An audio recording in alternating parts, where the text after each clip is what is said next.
Are you tired of the cookie-cutter approach to education that's stuck in the last century? Are you seeking a win-win situation where your family thrives, your kid's education is revolutionary, and you still get to chase your own dreams? Welcome to Unschooled Unleashed. Unlock your child's genius. I'm your host, Matthew Jarecki, an unapologetic rebel dad and promoter of what many consider to be educational anarchy. You know the world isn't going to be won by those that just toe the line. It's the innovators, the visionaries, and the resilient spirits that are going to thrive. Our mission here is to forge those world changers within our very homes with less stress, energy, and time. Unschooled Unleashed starts now. Welcome back to another terrific episode of Unschooled Unleashed. I'm your host, Matthew Jarecki, and today we're going to cover the joy of math, really how to teach math at home, especially for beginners. How to get them engaged, how to integrate it into daily life, and that kind of stuff. So if that interests you and you think it'll be helpful, stay tuned. So let's dive in. Making math fun for beginners. How to teach math at home for younger children. And honestly, it's not just for younger children. It's for any children who don't know math, but often that's the younger children. And we're really talking about the basics at this point. So we're going to cover today how to make math fun, integrate it all into your life, and some strategies how to do that, how I do it, maybe some personal examples and all that as well. So the first thing that I want to cover is the power of math in everyday life. It's all around us. If it's that important in our life, then we should be able to point to it and say, there's math. So paying attention to this is very important, I think, and pointing it out to our children. I think math is a foundational skill for a child's education and future success, especially in the future. And I think it's less about being able to do it on paper, more about the theoretical understanding of it. So having the understanding of how to do math, I think, in being able to move parts around to make sense of the world, I think is going to be very important. I remember when I was in school, and this is going to be a staple of my generation, I'm sure. They used to say, when I was, writing math down and learning how to do all that, they would say, I would ask, why do I have to know this? And they would say, well, you're not going to carry around a calculator in your pocket all day, are you? And the truth is, I do carry a calculator in my pocket all day called my cell phone, which is so funny that the world's like that now. So I think that as computer's intelligence increases and cell phone power increases, that kind of thing, I'm able to do quite a bit more with just the theoretical understanding of math and the how-to, as opposed to learning how to do it on paper. Now, I don't want to say that I'm not teaching my children that. It's not that I'm not teaching my children that. I place more of an emphasis on mental math and the theoretical understanding over running through equations. But again, I do think there's value in that, even in the future. I think that understanding mathematical logic is also essential in various aspects of life. So that's why another reason why I think teaching math is important. For example, finances, just daily tasks like understanding how to pay your bills or going shopping and doing the math on that kind of stuff. Even professional careers, as you go to work, you're using math. Understanding the world and, what's going on in the world, you need to understand math. And you can be deceived by math very easily. So having your little detector on to be able to sense something that is not accurate, I think is very helpful as well. Otherwise, we can be misled in this world. And I think that's going to increase as time goes on as well. So being able to have this theoretical understanding of math, logical understanding of math, I think is important, not just to ourselves, but also the future of the United States democracy and probably democracies all across the world, because numbers can be twisted.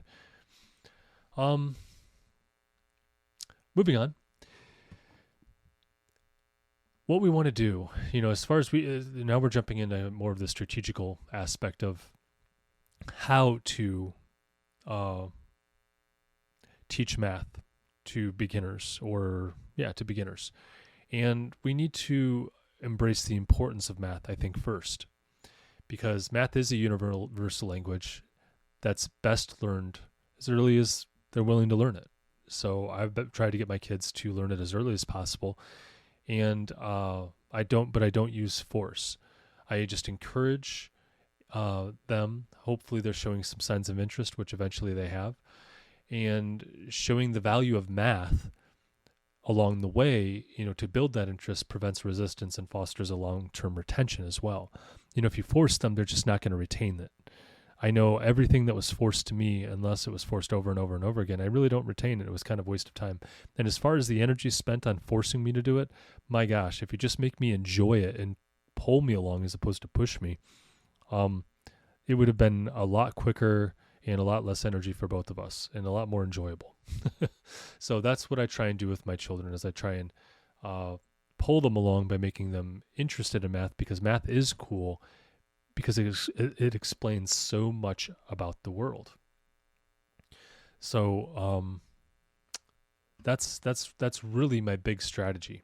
Teach it early and point it out, show how it's useful. Now, the way I do it, like teach the actual math then, is I integrate math into a daily activities. That's one strategy. I utilize it in real life scenarios to teach these concepts. For example, we might do it in baking and cooking. It's ways to enjoy teaching fractions and measurements.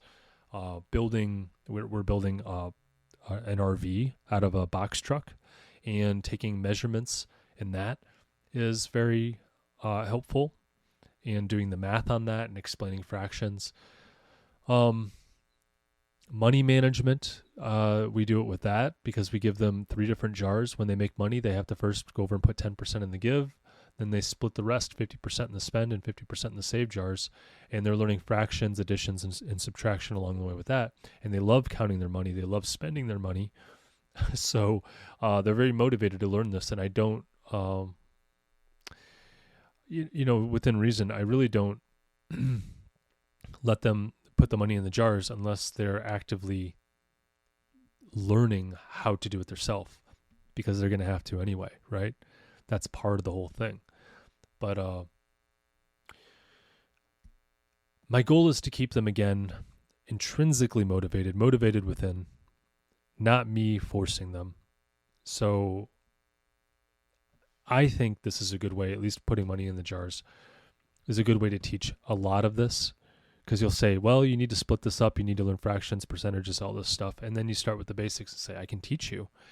And with my children, they've shown an interest in it, especially after some frustration of not getting it right, not understanding it. It's like, okay, let's get down in front of pen and paper and figure this out.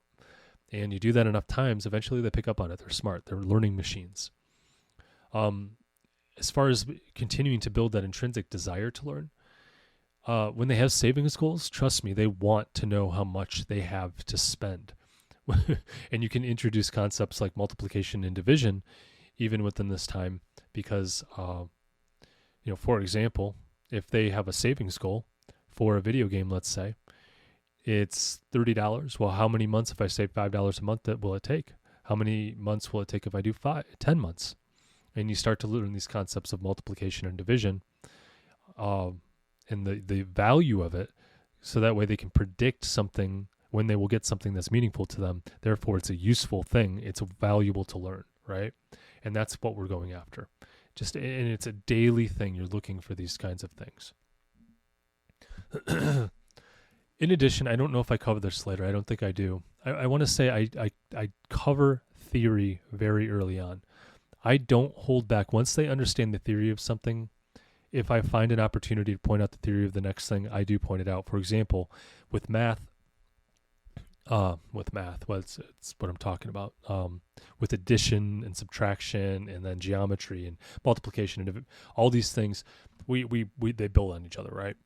So once we understand addition and subtraction, we start understanding, without memorizing, the multiplication.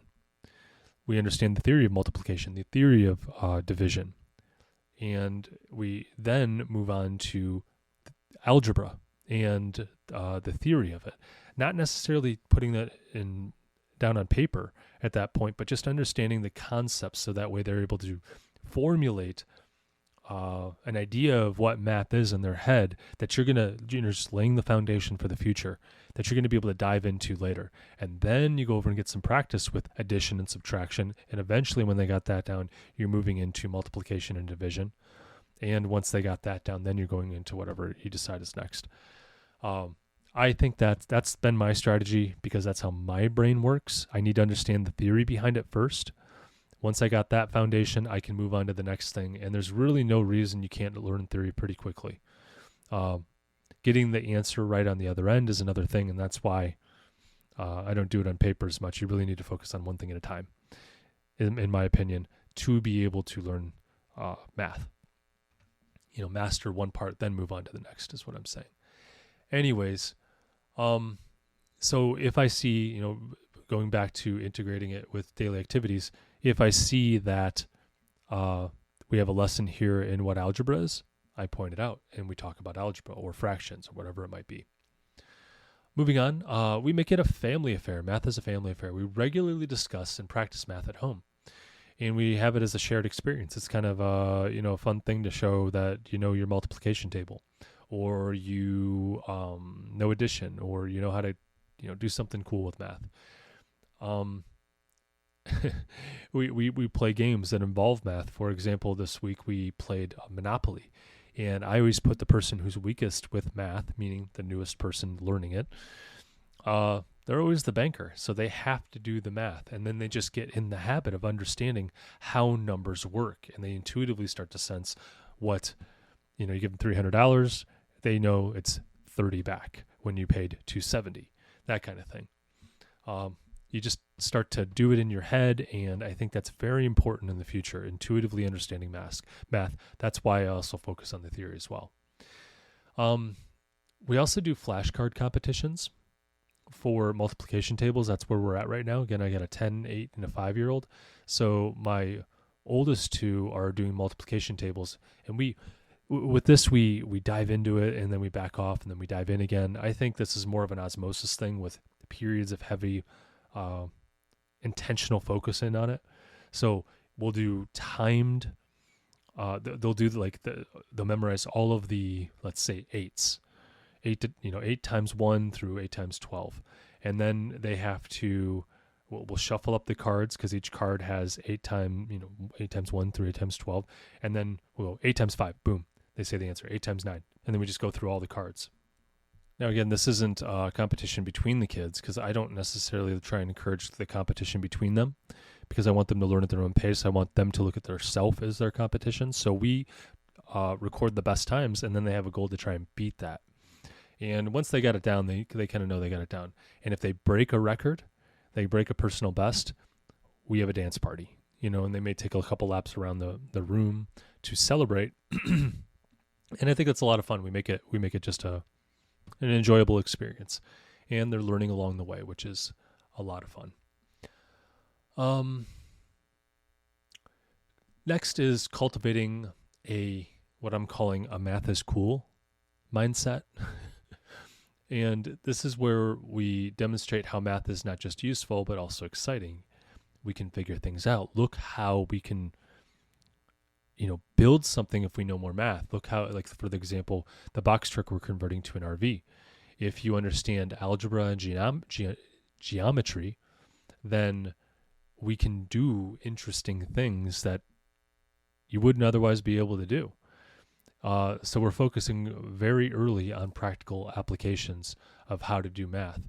They like to build structures with their, if you've ever seen these magnetic kind of strips or blocks, and you can build skyscrapers, or you can build, whatever you want there. Just picture a flat disc with magnets on the corners all the way around so you can, connect things together. My kids love doing that. We got a couple of those sets so they can build very big things. Well, discussing the math behind really the physics, which is just applied math, the physics behind the structure and how to build something even taller, and how there's a load, right? And how gravity works and all these different things so we can build something even bigger and bolder. I think those are very helpful. And when your kids say something like, "Oh, I want to be an architect or an engineer," you could point out the fact that you're going to understand in an excited way, right? Math is cool. You're going to be able to do so much with this if you understand the math behind everything. Then you're going to be able to even build it better in figuring all that out. And I think that's kind of cool. Make it exciting. Make it to where the more they understand, the more they know, the more they're going to be able to do, because that's the truth. So I always make it it's, I don't know, in popular culture, at least in the United States, for some odd reason, math is boring and math is this and that, and it's just like, I don't know where that comes from. I don't know why we think that, or why we try and perpetuate that math is boring and I don't like math thing. But I suspect it's because we force kids to do it. That's probably why. But math literally has changed the world. The understanding the physics behind things and then going over and manipulating manipulating the world based off what you know about the physics is what created the world as you know it. I'm talking to you in where's my biggest countries that are listeners? France and Germany, and I got listeners even in India and Australia, and I mean, on the other side of the world. I'm in Ohio. I'm in Cleveland, and this wasn't possible even 25 years ago or so. I mean, the internet was what made this possible. But I can reach anyone like I'm a radio host, because I am. And I put it out there and you guys can listen to me, so we can all have new information, and a specialized radio show about unschooling. It's insane to think about 25 years ago, but here it exists, and it's because the math, that we understood the math behind everything, and now we're able to create technology that enables us to do really cool things. And I don't think you get there without the math. So math really is actually one of the coolest things you can learn. And that's why I think it's so integral, especially the theoretical understanding of it, and the practical application as well too. But anyways, moving on. We also need to come up with strategies for making math engaging. So focusing on mental math tricks and shortcuts to make calculations kind of fun and impressive, I think, is a great strategy. To help your kids want to learn it. Because, they get to, for example, if you're trying to add, or maybe subtract is a better example, where you're trying to subtract, my previous example, 300, you have 300 minus 270. So for a younger or a beginner child who's trying to figure this out, they're sitting there counting their toes, right? And what you can do is start to teach them how to break it down, all these little mental math tricks. And you could say, well, let's go over and get rid of the 0 on the end. And how far away are we? Oh, 3. Now add the 0 back in. All right, now you're 30 away. And it's just like these little hacks that you can do to make it easier. And I won't go into all the little hacks, but there's books. There's literally books on there on how to do mental math. And I suggest you check that out. They're a very short read. And it's really, I don't know why we don't teach these in school. Some schools, I think, do, because I'm not the only one who learned some of this stuff. And I know other people haven't read these books, but it's amazing to me how many mental math hacks there are out there to be able to get very close to your answer, or to actually get the answer without having to write it down. Look into it. It's amazing. But teaching them these hacks where they can go up to an adult and you get the family Christmas get together, and you say, well, this, my child here is, everyone, they're learning multiplication, and look what they just learned recently. And they get up and they show off something they just learned, and they used a mental math hack, and it looks like a magic trick because, oh my gosh, how did you know that without writing it down? It's kind of a cool thing, and it makes them love it. It's just fun. I also think another strategy for making math engaging is to reinforce learning through repetition and revisiting concepts over time. Don't think it's a one and done thing when you do this. Something that's become more apparent to me as I teach my kids math is that we will focus in on one concept. Oftentimes what we try and do is put that on paper, then we back off. Like we'll do it intensely. We'll really get some mastery with it within the moment. Then we'll back off. We'll then focus on theory again. We're building on whatever they learned, the concepts, and then we might dive back into it if they need to. And we move fast as well. I think once you learn how to do one-digit math, you don't need to just do like a million pages of one-digit math. You could probably learn how to do two-digit math. And if you learn two-digit math, you can do 12-digit math, up to. I wouldn't jump straight to 12-digit math, but you see where I'm going with it. Like you can move pretty quickly because it's the same strategy. You're just doing more of it. And I actually think using those bigger numbers is helpful to reinforce it. And once they get that, then you move on to something more challenging. But give them small incremental steps to be able to build on, and slightly more challenging, just out of the reach. It's kind of like rock climbing, where the next move is going to take some effort to get there. You're not there yet. You're going to reach for it, and you're going to have to pull yourself up. It's going to take some effort.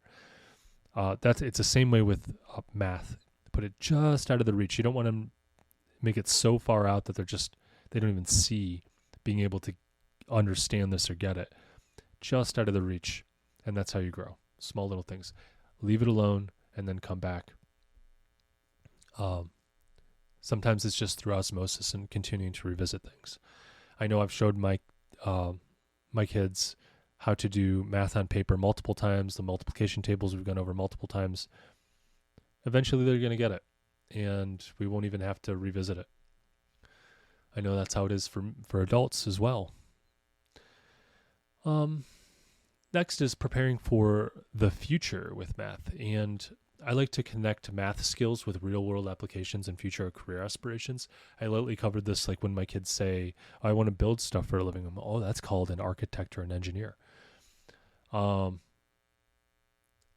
talk about how to use that math within that. We do foster a vision for the future of how math can be instrumental in achieving their goals and dreams. For example, it's not just career. It could be like we're converting the box truck over to an RV.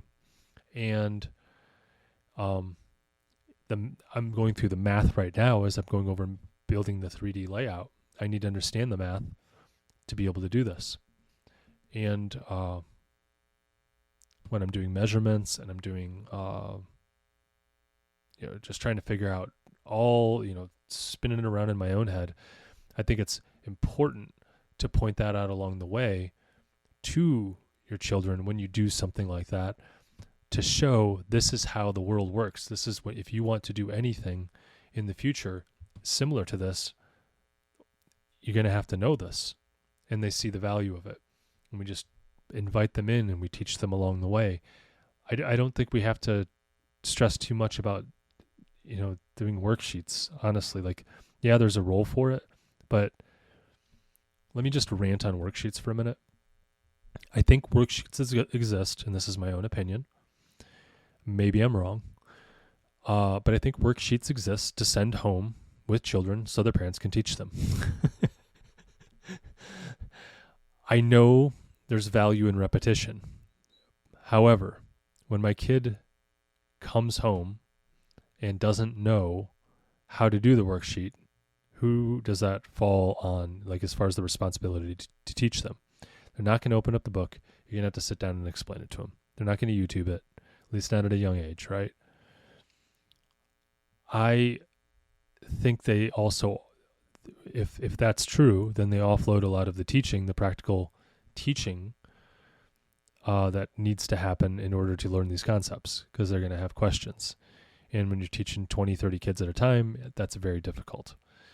I think that you can learn this stuff in a classroom. However, assuming that everyone will learn these fundamental things in that way, because this can be very difficult, math can be very difficult, is a pretty far assumption. And then saying that they're behind because they didn't pick up when they needed the one-on-one attention, and maybe they didn't have that ability because both parents are working and school was supposed to teach them, and the parents count on that.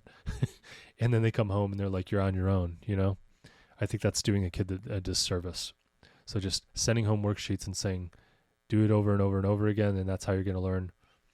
Yeah, maybe repetition, there's some value, but the way I handle repetition is I do some worksheets with them, but I make it up on my own. At least that's where I'm at right now. In the future, we'll probably do something that's a little more, that we purchase that's helpful, but I don't think we need to do that yet. I just intuitively try and find where the next, running with the rock climbing example, where that next grip is, where that next place they need to, that's just out of their reach, and I put it in front of them. I don't do it over, and I don't do the same thing over and over and over again. That's boring. That's why people hate math, in my opinion. We want to stretch them, and we don't do it for long periods of time, by the way. Don't do this for more than like 20 minutes. I mean, when you first start out, don't do it for more than 10 or 15 minutes, max. But as they get interested, you're going to want to do it for a little bit longer time, right? So we might get 20, 30 minutes, 40 minutes, sometimes an hour if they're really interested, if it's a hard problem and you're explaining concepts. But you don't really want to push them that far. My goal is to only have them do math until the question, how do I say this? Let me back up. I should always end our time doing math with, I can't wait to learn that next. I'll end it on a high note, because you don't want them to dread the next time you're going to get together. You don't want to exhaust them. You say, hey, and next time I'm going to teach you how to add into the quintillions. And they're like, quintillions? I can do that? And yeah, you can do that. I bet you can. And they're like, no way. I'm like, yeah, but we're going to go over that later. And they're like, all right. They're excited about it. It's something to look forward to. They're very engaged. You still have their attention. And again, that's the genius. Unlock your child's genius in the title of this podcast. That's part of unlocking their genius. Get them interested. You're pulling them into it, not pushing them into it. So maintain their interest. Anyways, moving on. That was a little bit of a tangent. Again, repetition is good, but keep their interest. Okay, build on the concept. If you can build on a concept and still keep repetition within there, for example, adding 5 digits versus 20 digits, they're still learning the same concept, but you're still putting that next grip just out of their reach. And I think that's good.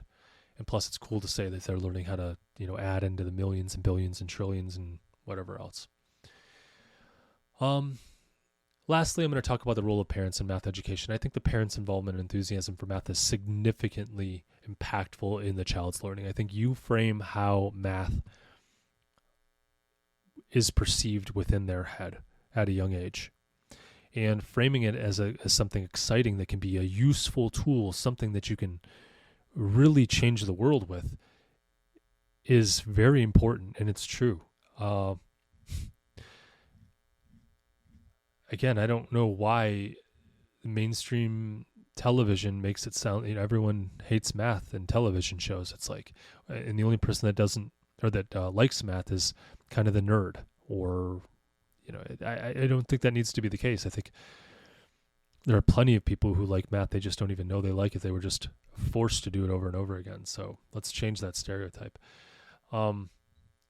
By changing within ourselves first, and then modeling that with our children, and then get them excited about changing the world with math if that's what they want to do. Share personal experiences and success where math has played a key role, and hearing those stories, oftentimes let it sit for a bit, might be just the nudge in the right direction that makes them open to it. Again, if you are coming out of school, and when I say again, I mean, this is a theme that we need to talk about more than once. If you're just coming out of a schooling atmosphere, meaning you had your kids in public school, private school, you were doing homeschooling with a curriculum that you had to stick to, any kind of schooling like that where it's a forced curriculum, you're going to, if you're an unschooler, if you believe in this philosophy of it should be interest-led and, self-directed learning by the child, then you're going to have a cooling off period we call deschooling, where they're saying, I don't want to do any math, I don't want to read, I don't want to do whatever they're not enjoying at the time. And eventually they'll start to get interested in other things, okay? Now, I've been unschooling my children since the beginning. And if you've listened to the podcast episode that I call What is Intentional Unschooling, I explain that we amp up the parents' involvement to a 10 out of 10 level to give them the support they need to thrive. We expose them to things that will broaden their horizons where they can dive in, get it, we support them in any way we can to help them thrive. We encourage them in certain ways to get into things that we know will be beneficial to them. And this is part of it, right? Getting them excited about math is part of that intentional unschooling strategy. So, I think I'll stop there. I think we're long enough, and we got a pizza party tonight with some neighbors, so I gotta be done. So, with that, stay curious, stay unschooled, and stay away from the algebra nightmares. I'll catch you in the next episode.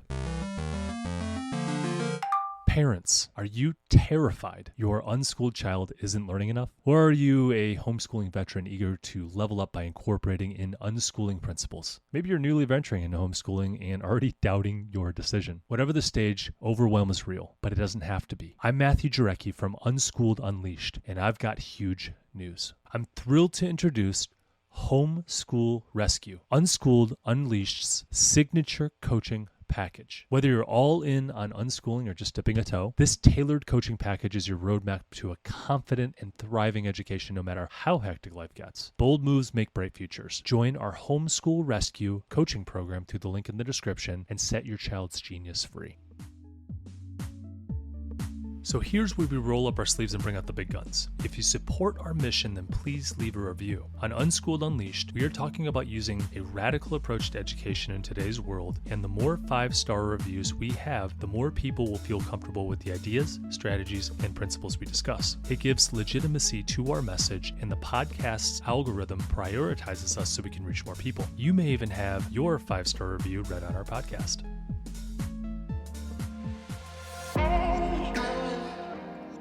Before I let you go, I have to pause and say this from the bottom of my heart. Thank you. Your presence here is the fuel that ignites this movement. I am incredibly moved that you trust in us enough to click play. You, my friends, are the caped heroes in this story, the guardians of your family's learning journey, and a beacon of hope for your community. Be bold. Do what you think is best for you and your family. Thanks again for tuning in and taking this courageous leap outside of the box for this educational revolution. Welcome to the front line.